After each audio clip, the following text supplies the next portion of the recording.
Now let's multiply the softmax matrix by the value matrix V. This will produce the final attention output. Each element in the softmax matrix is multiplied with its corresponding value. For example, the first element is multiplied by the first value in V, the second element by the second value, and so on. After completing all the multiplications, we will get a 3 by 2 matrix as the result.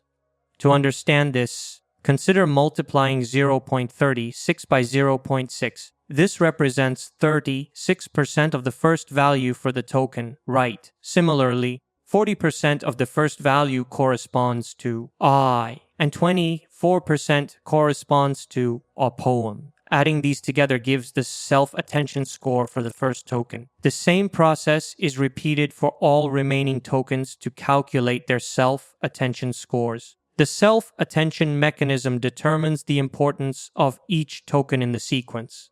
For instance, for the token, right, the score indicates which words are most relevant. For the score shows its relative significance. And for poem, the score is higher because it carries more weight in the context. By performing these calculations, we obtain a self-attention score for every input token. This score helps the model decide which parts of the input to focus on when generating output or understanding context.